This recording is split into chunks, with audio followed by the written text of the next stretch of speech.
Fala pessoal, tudo tranquilo? Bom, para quem não me conhece, meu nome é Fábio Lobão, você está aqui no meu canal literário. Hoje eu separei aqui o verdadeiro clássico da literatura para muitos aí, o grande livro da vida, sem dúvida alguma um dos livros que eu mais gosto, Ernest Hemingway, O Velho e o Mar. Esse livro sai aqui no Brasil, essa minha edição é da Bertrand Brasil, que é do selo Record, e essa é a 100ª impressão do livro escrito pelo Hemingway em 1952. É complicado fazer uma resenha de livros que já são bastante falados, bastante conhecidos, né? Bastante cultuados. Mas hoje no canal eu vou trazer para vocês aqui a minha impressão dessa grande obra aí do escritor norte-americano. Bom, o enredo de O Velho e o Mar era até relativamente muito simples.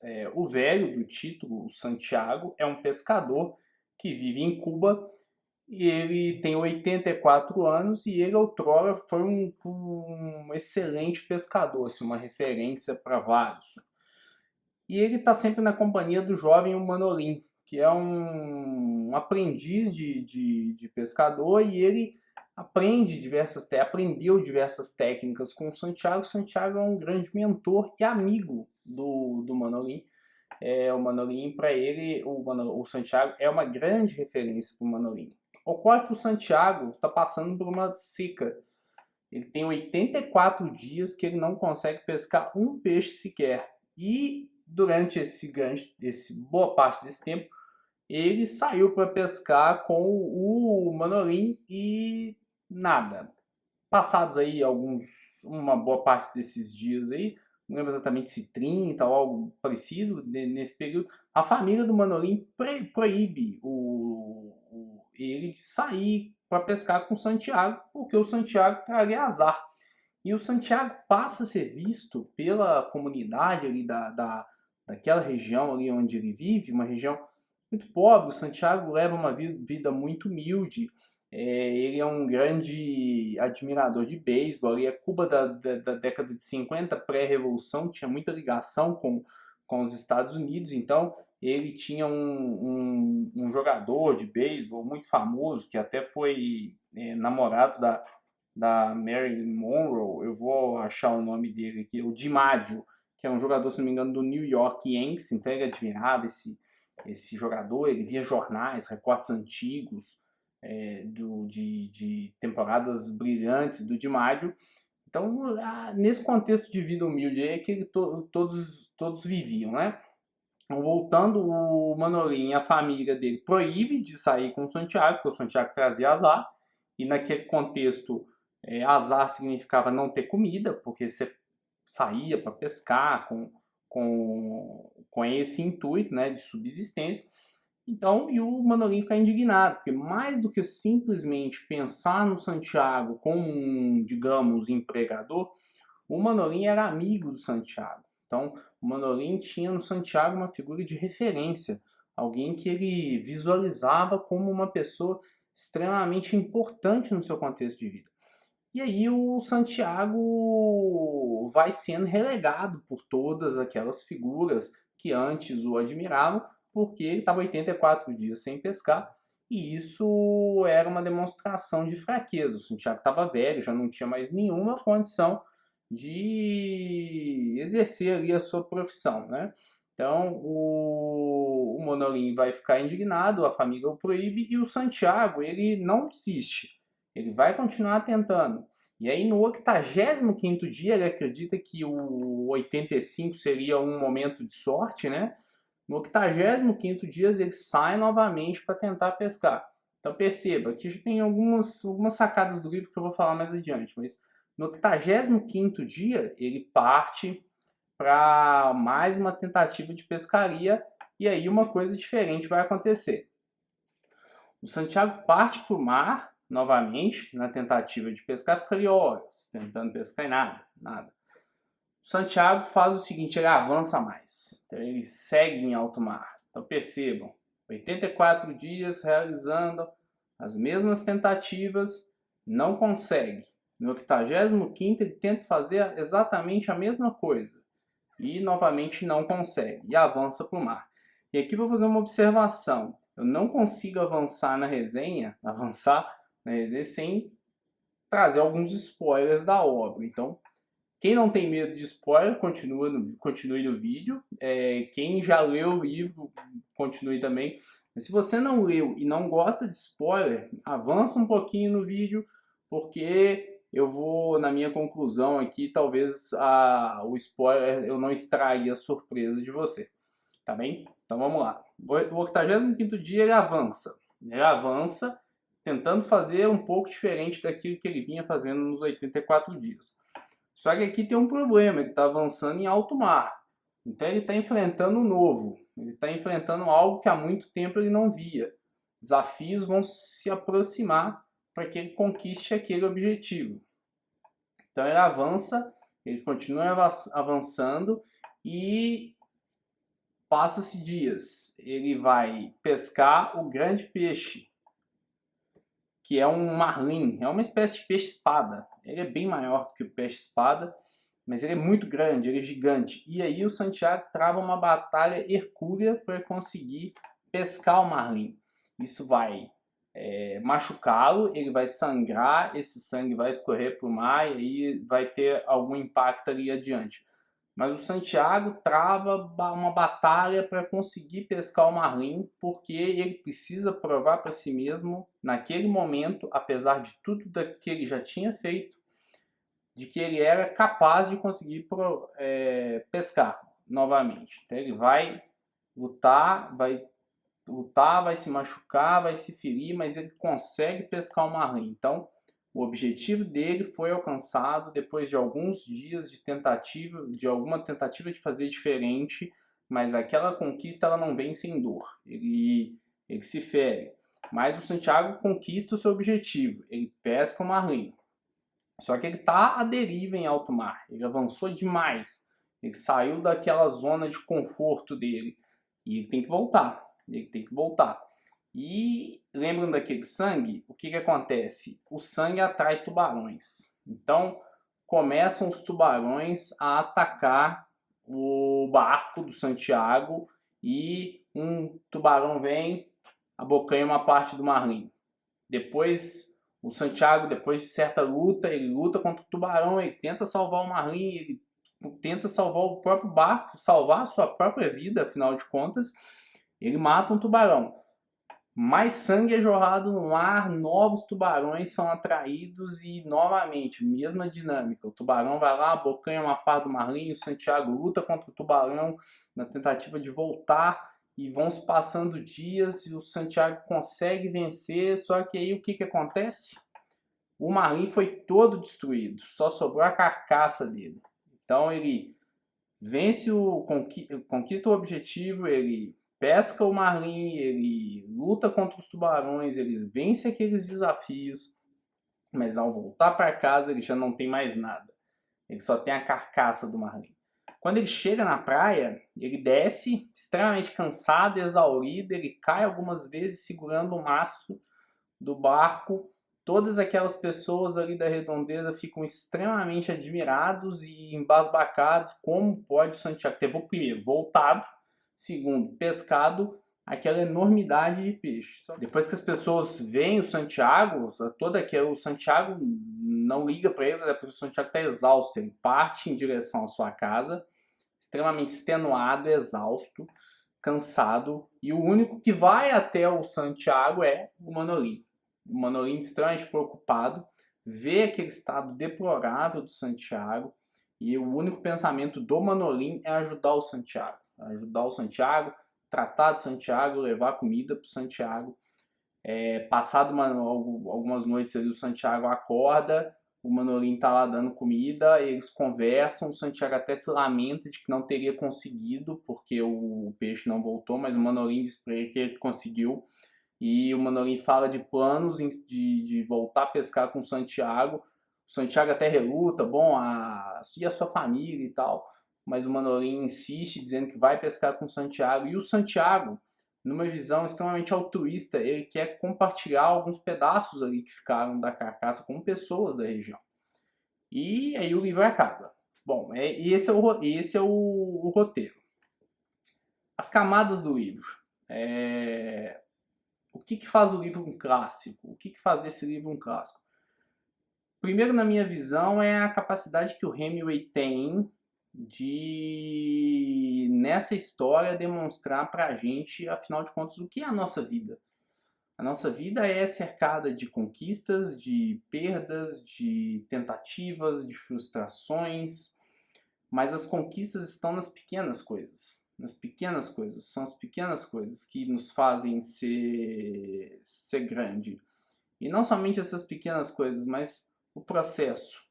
Eu não diria, voltando, eu não diria pequenas coisas, nas pequenas vitórias. É isso que faz, talvez isso clássico. Quando o Santiago pesca o peixe, ele tem a sua vitória. Não importa que alguns minutos depois o peixe é devorado pelo tubarão e ele chega, depois de dias na praia, com o peixe completamente destroçado. Ele teve um momento de vitória. Primeira vitória, ele teve um momento de vitória.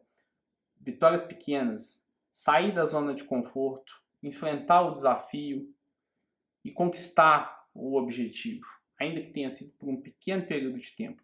Então, isso para mim é o que faz o livro um clássico. Ele te mostra que nas pequenas vitórias é que você tem a glória. Esse é um ponto. O segundo ponto é um alerta. É um alerta que o Hemingway faz no sentido de que você pode conquistar coisas grandes, mas você vai ter sacrifício para isso. E talvez a vitória não compense a, a talvez ou a vitória não compense o sacrifício que você teve. E você vai ter consequências dessa vitória. Isso está muito claro aqui em todo o processo do Santiago, tanto de vida quanto no desafio do mar. Mas também é um ode à esperança, que você pode ter em pequenas coisas positividade. A amizade dele com o Manolin. O Manolin em momento algum exige nada em troca do Santiago. O Santiago não exige nada em troca do Manolin.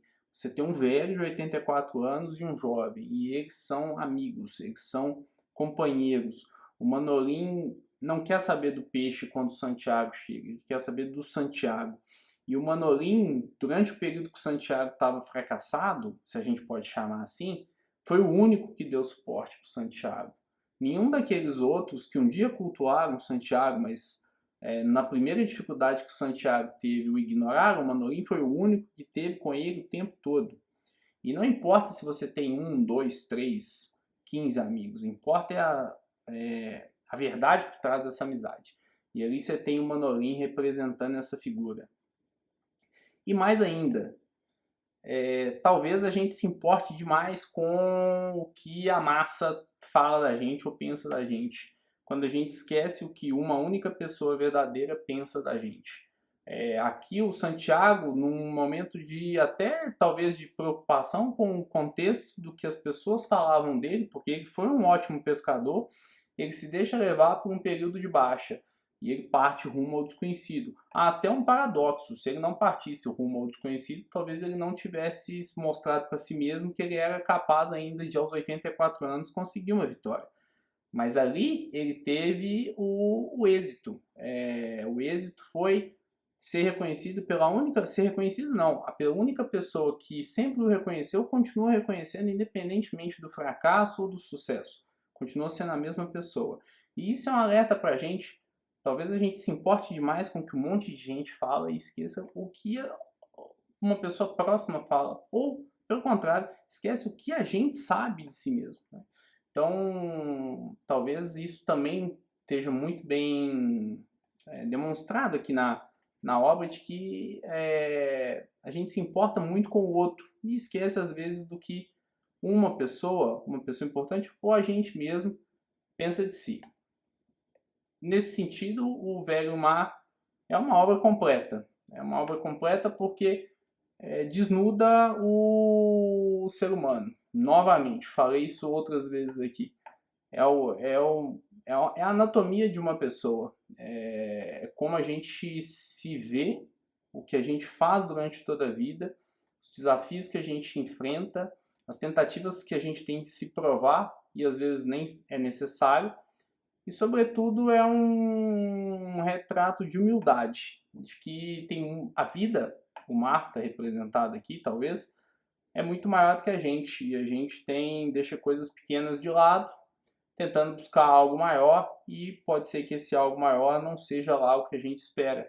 E as conquistas estão nas pequenas coisas, e é nelas que a gente tem que focar para a gente conseguir algo, para a gente chegar aí a algum lugar, eu penso. Eu falei muita coisa aqui, talvez tenha ficado um pouco confuso, mas no fim das contas o que importa é o indivíduo, na sua essência, na sua humildade, nas falhas, nos sacrifícios que a gente faz. E, de novo, nas pequenas coisas, nos pequenos gestos, nas pequenas dinâmicas que a gente tem, a gente talvez esteja perdendo tempo buscando coisas muito maiores, e a gente não enxerga que a vitória está em pequenos momentos. Em pequenos momentos. Talvez esse seja o ponto da obra do Hemingway. E tem uma outra situação também. E esse livro é um paralelo à própria vida do Hemingway. O Hemingway era um escritor consagrado que ficou um tempo sem fazer grandes obras, já era tido como alguém fracassado, até a concepção de O Velho Mar. Então vejam, de novo, o mesmo paralelo. Você tinha ali pessoas que cultuavam Santiago com um período de baixa, as pessoas já ignoravam ele completamente, achavam ele um completo derrotado, e foram valorizá-lo novamente depois de uma jornada, né? E é algo parecido com o Hemingway. E tem um outro ponto que talvez eu não tenha falado, que me veio agora aqui, são tantas camadas que a gente fica divagando o tempo todo, mas aqui tem uma questão, né? O êxito, como eu disse, o êxito vem acompanhado de sacrifícios, mas quem está de fora não vê o processo. O processo é tão importante quanto.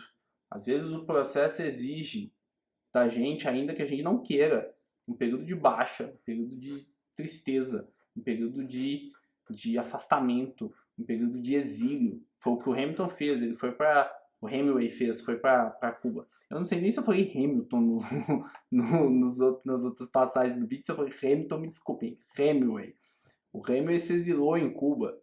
Esse período de exílio talvez o tenha dado o combustível para fazer um clássico. E a mesma coisa com a gente talvez para a gente conseguir algo, a gente precisa sacrificar coisas, se exilar, se afastar e passar por um processo difícil de caminhada para chegar lá na frente e ter um resultado positivo, ainda que ele seja pequenininho. Bom, essas são as minhas impressões de O Velho Mar. Eu espero que você tenha gostado do vídeo e vou pedir aqui para você para curtir, compartilhar, seguir o canal. Você me ajuda demais seguindo o canal, curtindo o vídeo, compartilhando, comentando. Diga aí o que você acha de O Velho Mar, se você tem uma interpretação parecida com a minha, qual é a sua interpretação. Sua participação aqui no canal é extremamente importante para mim e me ajuda aí na produção de novos vídeos de mais conteúdo literário. Tá bom, gente? Eu vou ficando por aqui com essa recomendação. Recomendo vivamente O Velho Mar. São 100 e poucas páginas de um livro muito bem escrito, uma leitura extremamente agradável, fluida. Você tem aqui uma diagramação muito boa, você tem gravuras, então são 120 páginas aí que você... é bem menos do que isso, na verdade, na real. Dá para ler em 2 dias, mas leia com calma, extraindo as camadas. Mais importante do que ler rápido é ler bem. Então é isso, gente. Eu vou ficando por aqui. Você me vê aí no próximo vídeo e até mais. Tchau.